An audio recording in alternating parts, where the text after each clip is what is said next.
And if the parasite can control the nature of the fear, it can then create a fear among us that only it can defend us against. A recent physical manifestation of this comes from Zbigniew Brzezinski, former Secretary of State who also supported President Barack Obama. In his book, The Grand Chessboard, he states, as America becomes an increasingly multicultural society, it may find it more difficult to fashion a consensus of foreign policy issues, except in the circumstance of a truly massive and widely perceived direct external threat. Even the Reichsfuhrer of the Nazi Party, Hermann Göring, sums up this game of supply and demand perfectly when he stated, "The people can always be brought to the bidding of the leaders. That is easy. All you have to do is tell them they are being attacked and denounce the peacemakers for lack of patriotism and exposing the country to danger." It works the same in any country. It also works the same in every individual psyche. Just remember that the false ego has only one desire: to become greater and more powerful than the true self. This illness causes us to believe that we are separate from nature. This is why we see such a rise in the dependency of technology. This is why we see such little stewardship for the earth and the environment. And this is why we see bigotry, racism, sexism, and every other form of discrimination possible that leads to crime, violence, wars, and eventually, the global destruction of the organism. This endless state of fear, confusion, and segregation our world seems to live in is a symptom of the false ego creating a false threat.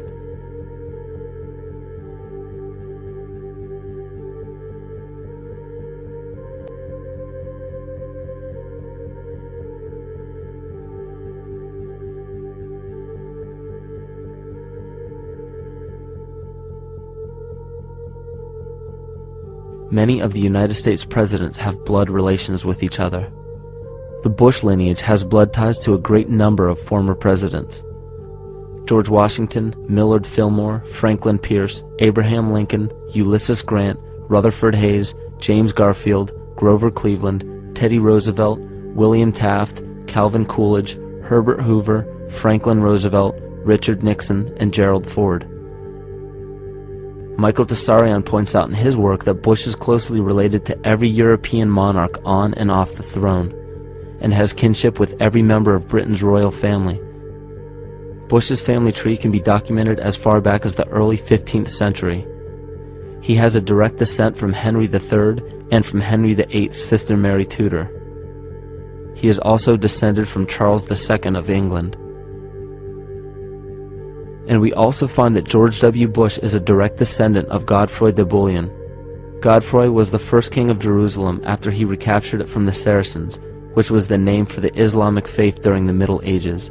It is interesting to note that the current occupation of the United States in the Middle East was re-established by the same family, George Bush Sr. in 1991, and again by George Bush Jr. in 2003. George Bush Jr. is then found to be a cousin to both opposing candidates of his 2 terms in office, Al Gore and John Kerry. Democratic President Barack Obama also has blood ties with George W. Bush, as well as Gerald Ford, Lyndon Johnson, Harry Truman, James Madison, and the British Prime Minister Sir Winston Churchill. On the opposing side of the 2008 presidential ballot, John McCain is descended from Robert the Bruce, King William I of Scotland, and also Godfrey de Bouillon. Probably one of the most interesting facets of the bloodline relations is the fact that the whole British royal family has descent from the Muslim prophet Muhammad through the Arab kings of Seville. This bloodline was passed through the kings of Portugal, Castile, and eventually down to King Edward IV. And this is a very, very different story from what you hear the media pumping out every day, being this idea of lineal superiority. It's completely debunked according to the foremost authority of aristocratic lineage, Burke's peerage. And this just goes to show that there's the true story, and then there's the manufactured illusion, the front that's given to the public.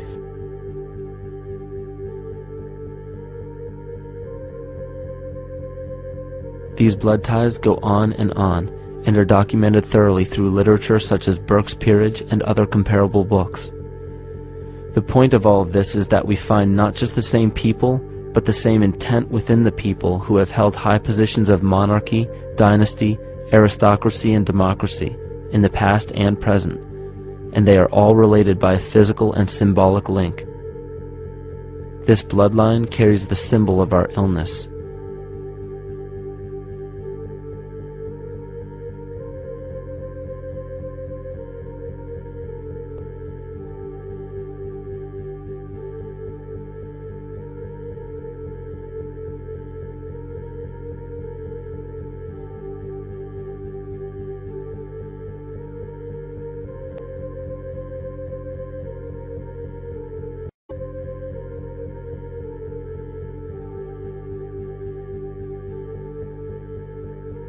The symptoms of our psycho-spiritual illness are the wars, terrorist attacks, artificial or man-made disasters, and leader figures.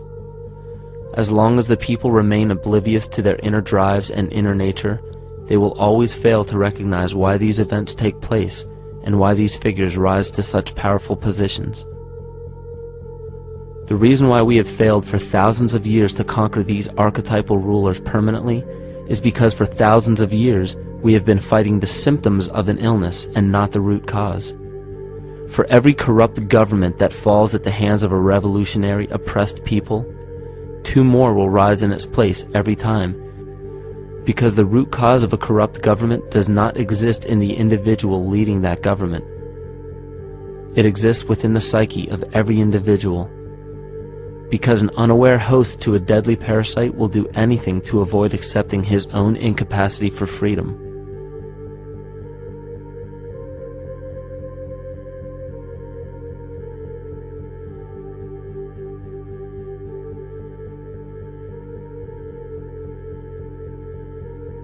We are so bereft of sanity in this world that those few who simply stop projecting onto others and begin facing their own demons are seen as neurotic.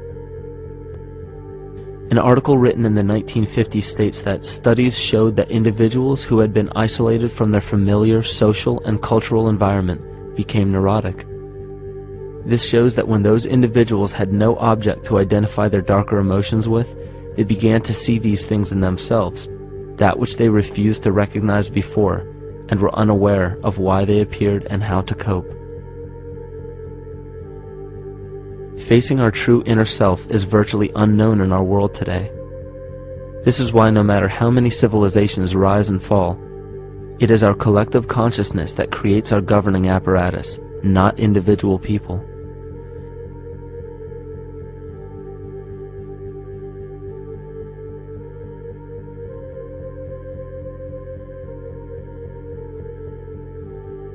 And after countless attempts, you would imagine that people would realize that a physical retaliation may not be the solution. Yet here we are, thousands of years later, with technology that can clone DNA, vehicles that can break the sound barrier and probe the depths of space, and science that can overcome almost any sickness. Yet we still fail to take notice to the importance of thoughts and consciousness. This is the very definition of insanity. And every single one of us is responsible for this psychic epidemic, because we're killing the messenger and paying no attention to the message.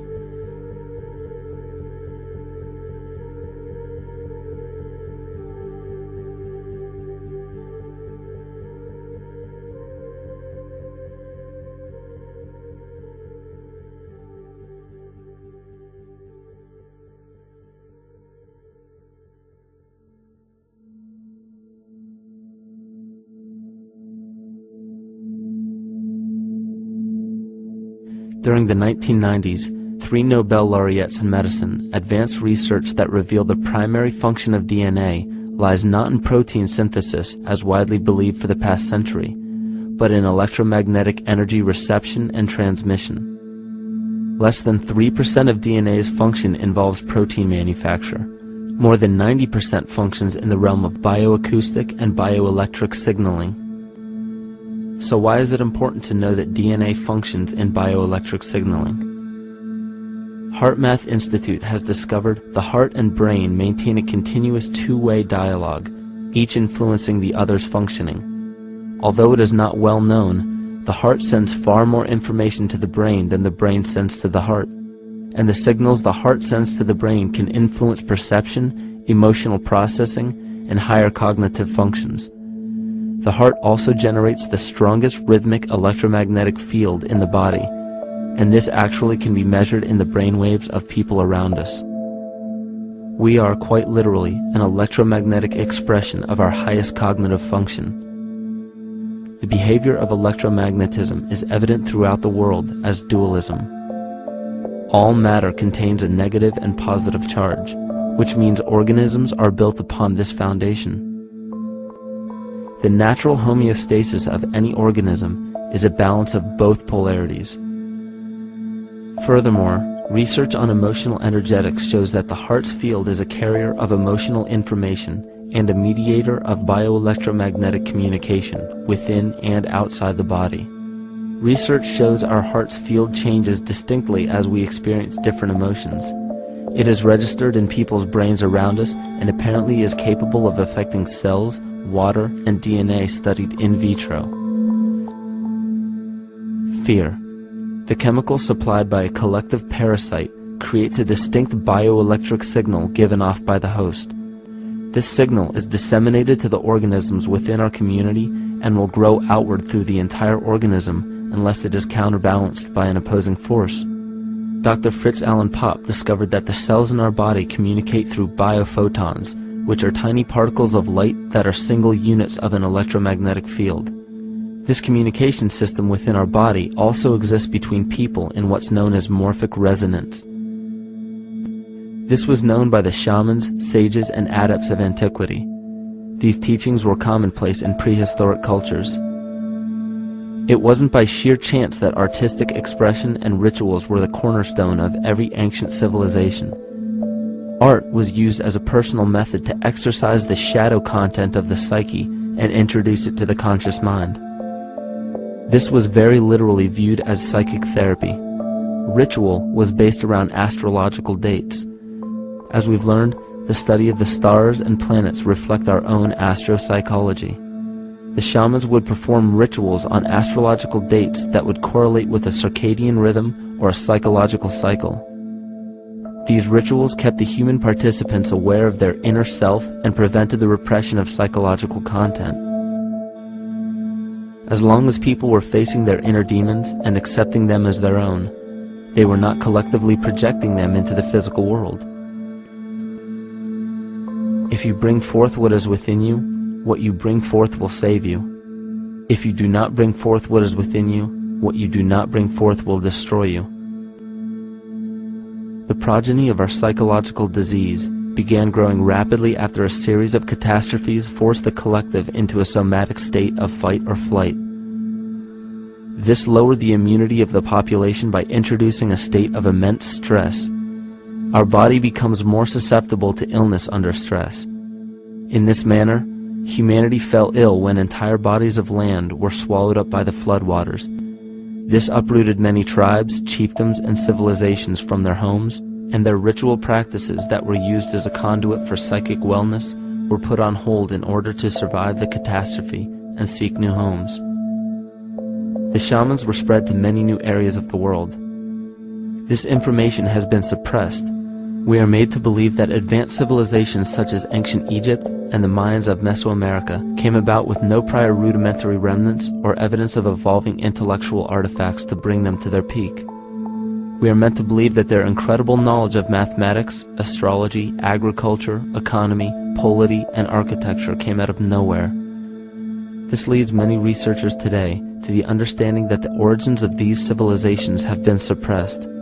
Not surprisingly, the force that has guided the suppression of this knowledge comes from the exact bloodline of the political and religious leaders stated previously.